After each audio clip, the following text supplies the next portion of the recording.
आपका मुकद्दर उसी रोज़ से बदलना प्रारंभ हो जाता है जिस रोज़ आपने अपनी सोच में है जो अपने मुकद्दर को बदलता हुआ देख लिया। नमस्कार, जय हिंद। मैं हूं आपका दोस्त कवि आदि गणेश। स्वागत करता हूं आप तमाम साथियों का हिंदी ग्रेड फर्स्ट और सेकंड हेतु जो बिहारी रत्नाकर, जिसके संपादक महोदय जगन्नाथ दास रत्नाकर है, उनके दोहे हम देख रहे हैं। इससे पहले की दो क्लासेज, जिसमें एक में परिचय था बिहारी साहब का और दूसरे में जो प्रथम दो दोहे हैं वो हमने देखे थे। आज की वीडियो में आगे 3-4 दोहे और देखेंगे। वीडियो को लाइक कर दीजिएगा, शेयर कर दीजिएगा और पहली बार देख रहे हैं तो चैनल को सब्सक्राइब कर बेल आइकन क्लिक कर लीजिएगा ताकि हर वीडियो की सूचना आपको मिलती रहे। और यहाँ पर ग्रेड फर्स्ट हो चाहे सेकंड हो, बिल्कुल फ्री ऑफ कॉस्ट निःशुल्क रूप से हैं जो क्लासेज चल रही है, तो ज़्यादा से ज़्यादा शेयर करके दोस्तों को बताएं आप कि यहाँ पर बिल्कुल फ्री ऑफ कॉस्ट क्लासेज चल रही है। और टेलीग्राम चैनल अभी तक आपने ज्वाइन नहीं किया तो ज्वाइन कर लीजिए। कवि आदि गणेश हिंदी इस नाम से टेलीग्राम चैनल है, जिस पर 6500 से अधिक लोग हैं जो जुड़ चुके हैं।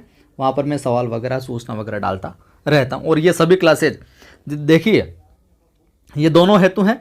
तो अगर कोई ग्रेड फर्स्ट की तैयारी कर रहा है तो प्लेलिस्ट अलग से बनाई हुई है, वहाँ जाकर बिल्कुल सीक्वेंस से सारी क्लासेस देख सकता है।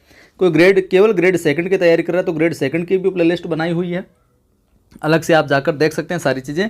और ग्रेड फर्स्ट और सेकंड दोनों के अंदर जो आने वाली चीज़ है क्या, हिंदी साहित्य का क्या संक्षिप्त इतिहास, या यूँ कहें हिंदी साहित्य का इतिहास। तो हिंदी साहित्य का इतिहास के लिए हिंदी साहित्य का संक्षिप्त इतिहास जो कक्षा 11-12 के अंदर पुस्तक चली आती रही है, वहाँ से बहुत अच्छे से सवाल है जो बार बार पूछे जाते रहे हैं। बहुत इंपॉर्टेंट चीज़ें हैं जो उसके अंदर डाली गई है। तो ये बुक है जो 42 वीडियो के अंदर मेरी पढ़ाई हुई है। और इसी प्लेलिस्ट के अंदर कुछ विशेष महत्वपूर्ण छोटी छोटी वीडियो वाले श्रृंखला भी यहाँ पर डाली हुई है, तो वो भी आप प्लेलिस्ट में जाकर देख लीजिएगा। कोई अलग से रीड की तैयारी करना चाहता है तो उसके भी बिल्कुल फ्री ऑफ कॉस्ट बहुत से वीडियो डाले गए हैं प्लेलिस्ट में। चलिए प्रारंभ करते हैं आज की कक्षा का पहला दोहा। अर ते टरत न बर परे, अर ते टरत न बर परे, दई मरक मनुमेन, और होड़ा होड़ा होड़ी बढ़ी चले, चितू चतुराई नैन। होड़ा होड़ी बढ़ी चले। देखिए साथियों, यहाँ पर कई जगह हम यूँ भी कह सकते हैं कि नायक है जो नायिका की प्रशंसा कर रहा है मन ही मन, और एक सखी के द्वारा भी है जो प्रशंसा की जा रही है। ये दोनों प्रसंग है जो फिट बैठते हैं, दोनों प्रसंग है जो अलग अलग व्याख्याकारों ने अलग अलग तरीके से बताया है। तो आज जो प्रथम दोहा है इसकी हम व्याख्या करें, एक एक चीज़ को समझे। तो अर्थे, पहले तो मैं शब्दार्थ बता देता हूँ थोड़ा सा। परीक्षा में इस तरीके से शब्दार्थ भी पूछे जा सकते हैं। अर्थे यानी, अर्थे जो आया, अर्थे यानी हट से, क्या ले सकते हैं इसका अर्थ हम, हट से, जिद्दीपन से। टरत, टरत यानी टरते हैं या डिगते हैं, टरते हैं या डिगते हैं, ठीक है। बर परे, बर परे यानी बल पकड़ता है, बल पकड़ता है, और बल है जो, और मजबूती है जो पकड़ती है। दई यानी दिया हो, मरक यानी बढ़ावा, मरक यानी बढ़ावा। तो मरक दे दिया और पूछ लिया क्या अर्थ होगा, तो बढ़ावा। मैन, बहुत अच्छा शब्द साहब, मैन, मैन यानी कामदेव। तो पूछ लिया जाए ये देकर दोहा कि मैन किसके लिए प्रयुक्त हुआ यहाँ पर, तो कामदेव के लिए। इस प्रकार सवाल आएंगे। होड़ा होड़ी का आप समझते ही हो, यानी होड़ लग जाती है ना, बाजी लगती है शर्त बदल कर, या क्यों यूँ कहें कि प्रतिस्पर्धा, होड़ा होड़ी प्रतिस्पर्धा भी हम कह सकते हैं इसको। और चित्तू चतुराई नैन, चित्त को समझते हो, चतुराई को समझते हो, और नैन आंखों को समझते हो। देखिए क्या है इसके अंदर। इसमें क्या नवयुवती है, नवयौवना नायिका है, उसके सौंदर्य पर रीझ कर नायक है जो मन ही मन प्रशंसा करता है, या यूँ कहें कि सखी है जो कह रही है क्या, कि अब ते टरत न बर परे, दई मरक मनुमेन, और होड़ा होड़ी बड़ी चले, चितु चतुराई नैन। कभी कभी दोहों का अर्थ समझने के लिए अगली पंक्ति से प्रारंभ करना पड़ता है। देखिए, नायिका जो है उसके चित्त की चतुराई, चित्त की चतुराई और उसकी आंखें, नैन, चित्त की चतुराई और आंखें हैं क्या, बाजी लगाकर, होड़ा होड़ी करके, प्रतिस्पर्धा करके, प्रतिद्वंद्विता करके आगे है जो बढ़ चली है। ठीक है, नायिका के चित्त की चतुराई चित्त की चतुराई और जो उसकी आंखें हैं वो बाजी लगाकर होड़ा होड़ी करके क्या है आगे बढ़ चली है। वो इस प्रकार से आगे है जो बढ़ती जा रही है, यूं कहें उसकी आंखें हैं जो बड़ी बड़ी होती जा रही है। किस प्रकार से? जैसे जैसे उसकी जो आंखें बड़ी होती जा रही है वैसे वैसे उसकी चतुराई है जो वो भी बढ़ती चली जाती है। जैसे जैसे उसकी आंखें हैं जो बढ़ती जा रही है, मोटी होती जा रही है, वैसे वैसे उसकी चतुराई भी है जो बढ़ती जा रही है। और चतुराई और आंखें होड़ा होड़ी बड़ी चले, अरते टरत ने बर परे दई मरक मनुमेन, और वे यानी चतुराई और आंखें अपने हट से डिगती नहीं है। अरते टरत ने बर परे, अपने हट से डिगती नहीं। कौन सा हट है? हट क्या है? बर परे दई मरक मनु मेन। और हट क्या है साहब? और आगे और आगे जो बढ़ने का, और सुंदर दिखने का।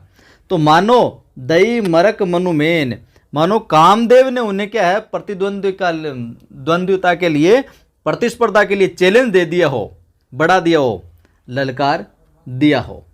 जैसे कि वापस सुनिए, समझिए इसको कि अरते टरत ने बर परे दैक मरक मनुमेन, और होड़ा होड़ी बड़ी चले चित्त चतुराई ने।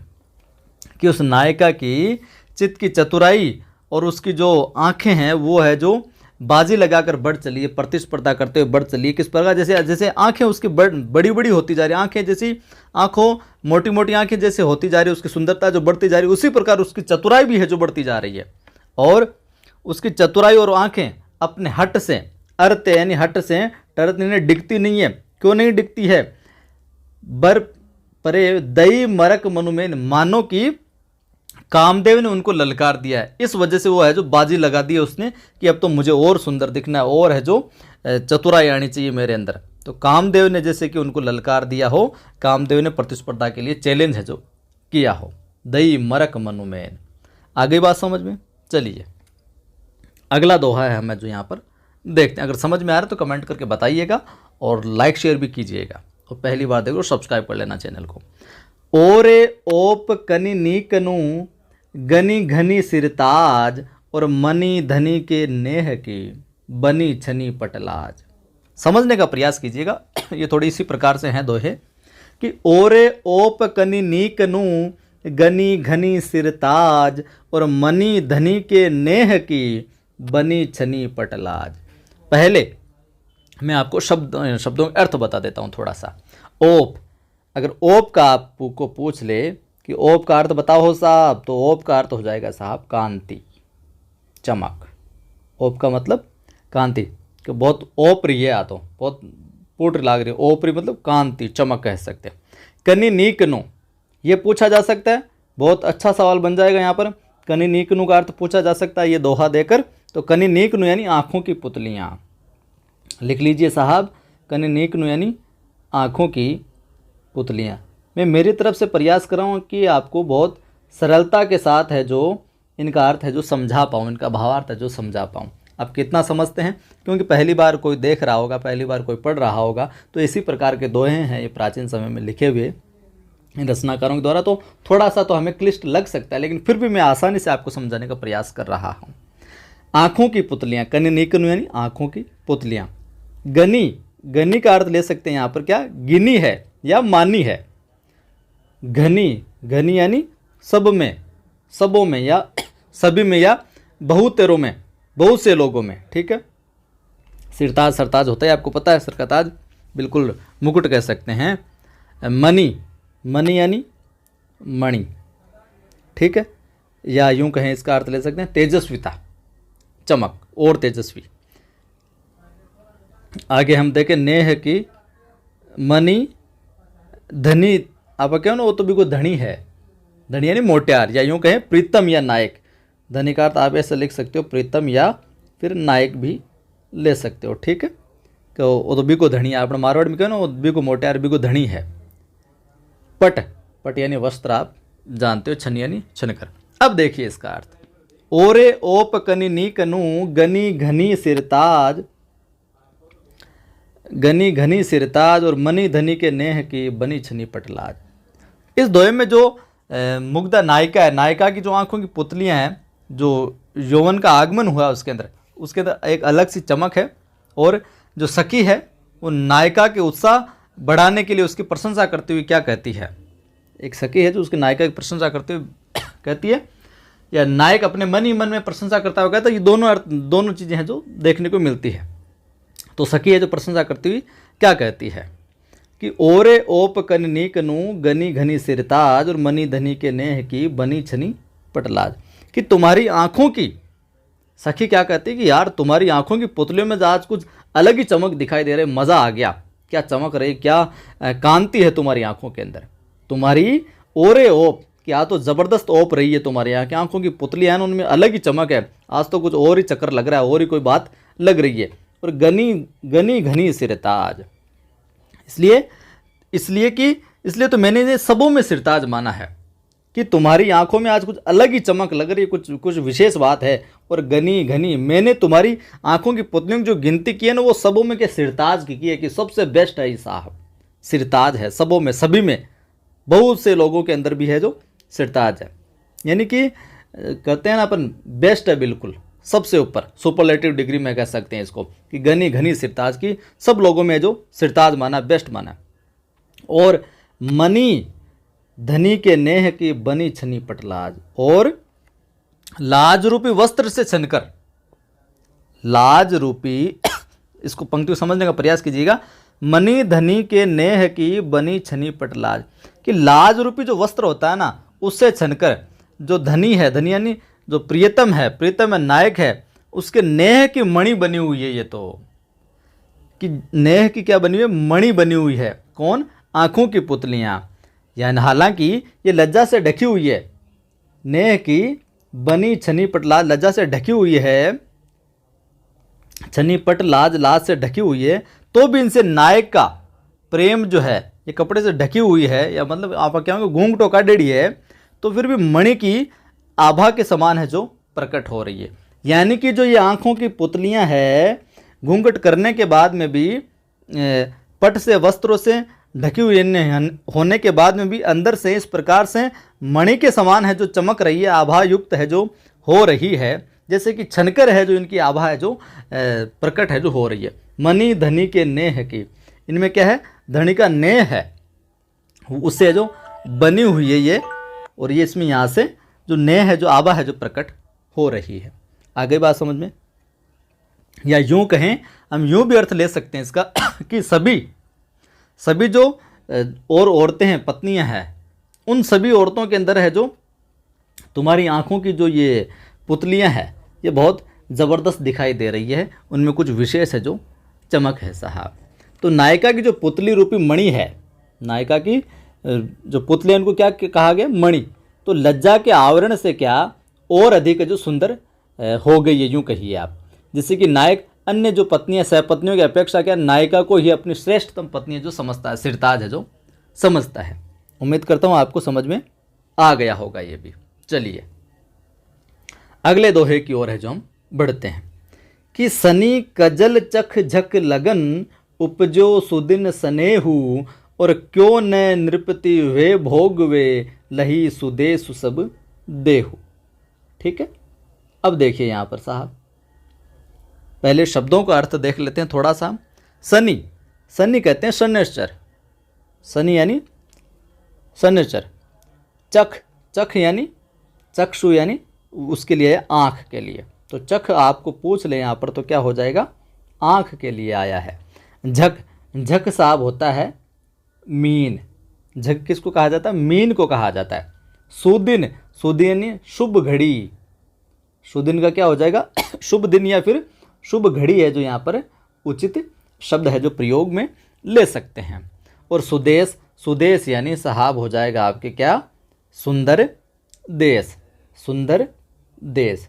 अब देखिए बहुत आसानी से समझ में आ जाओगे आप अगर हल्के से समझने का प्रयास करोगे, तो उलझने का प्रयास करोगे, यार सोचोगे ये क्या है, तो फिर मस्तिष्क में आपकी खोपड़ी में ये चीज़ जाने वाली नहीं है। कि सनी कजल चख झक लगन उपजो सुदिन सनेहू, और क्यों न नृपति हुए भोग वे लई सुदेश सब देहु। तो यहाँ पर अर्थ देख लिया शब्दों का। अब देखिए यहाँ पर क्या कहा जा रहा है, सखी नायिका के हृदय में, नायिका के मन में, दिल में नायक के प्रति जो ललक है जो उसके प्रति मिलने की जो आकांक्षा उसको उत्पन्न मतलब या यूं कि ललक उत्पन्न करने का प्रयास करती है। तो क्या कहती है कि सनी कजल चक झक लगन उपजो सुदिन स्नेहु, कि काजल शनैश्चर है, सनी कजल, सनी यानी शनैश्चर, शनैश्चर क्या है, माफ कीजिए, काजल जो है वो शनैश्चर है और आंखें मीन लगन है। झक यानी आंख, चख यानी आंख और झक यानी मीन, और आंखें क्या है, मीन लगन है, या यूं कहें कि शनैश्चर और मीन लगन के संयोग से, ये ज्योतिष शास्त्र के अंदर मीन लगन में शनैश्चर पढ़ने से क्या है, राजयोग होता है। तो ये एक घड़ी है, शुभ घड़ी बताई गई है कि मीन लगन में शनैश्चर पढ़ने से, तो कि आंखें मीन लगन है, ठीक है, शनैश्चर और मीन लगन के संयोग से। तो इस शुभ घड़ी में कि शनि तो क्या है, काजल शनैश्चर है और आंखें क्या है, मीन लगन है, और इन दोनों की शुभ घड़ी में लगन उपजो सुदिन स्नेहु, और इन दोनों के संयोग से ही क्या शुभ घड़ी में क्या प्रेम की उत्पत्ति हुई है। उपजो सुदिन स्नेहु, उपजा है, उत्पन्न हुआ है, सुदिन यानी शुभ घड़ी में, स्नेहु यानी प्रेम, कि इन दोनों की काजल शनैश्चर आंखें मीन, या यूं कहें कि शनैश्चर और मीन लगन के संयोग से ही इस शुभ घड़ी में क्या प्रेम की उत्पत्ति हुई है साहब। और फिर क्या होता है, क्यों न नृपति हुए भोग वे लही सुदेश सब देहु, फिर वह प्रेम, क्यों नहीं फिर वह प्रेम समूचे शरीर रूपी सुंदर देश को पाकर राजा बनकर क्यों है जो, क्यों न भोग करे, क्यों न नृपति हुए, क्यों न राजा बनकर, क्यों न राजा बनकर भोग करे कि लही सुदेश सबुदेहु, सुदेश सबुदेहु यानी समूचे शरीर रूपी सुंदर देश को पाकर, समूचे शरीर रूपी सुदेश सबुदेहु, शरीर रूपी सुंदर देश को पाकर उसका अब राजा बनकर क्यों न है जो भोग किया जाए साहब। इस प्रकार से यहाँ पर है जो किया वर्णन है जो किया गया है। उम्मीद करता हूँ ये चीज़ आपके अच्छे से समझ आ गई होगी। तो वीडियो अच्छा लगा है आपको तो फिर लाइक करना है आपको, वीडियो को लाइक कर दीजिए अभी आप, सभी दोस्तों को शेयर कर दीजिए जो जो ज़रूरतमंद साथी और आप चाहते हैं कि उनको भी इस चीज़ की मदद मिले, फ़ायदा पहुँचे, शेयर कीजिए। फेसबुक व्हाट्सएप पे आप स्टेटस भी लगा सकते हैं। पहली बार देख रहे हैं चैनल को सब्सक्राइब करना, पास में घंटी वाला निशान उस पर क्लिक करना, ऑल लिखा हुआ है उस पर क्लिक करना ताकि हर वीडियो की सूचना मिलती रहे। टेलीग्राम चैनल का लिंक आपको डिस्क्रिप्शन मिल जाएगा। कवि आदि गणेश हिंदी नाम से टेलीग्राम चैनल है जिस पर 6500 से अधिक लोग जुड़े हुए हैं। ज्वाइन कीजिए, सवाल वगैरह डालता रहता हूँ।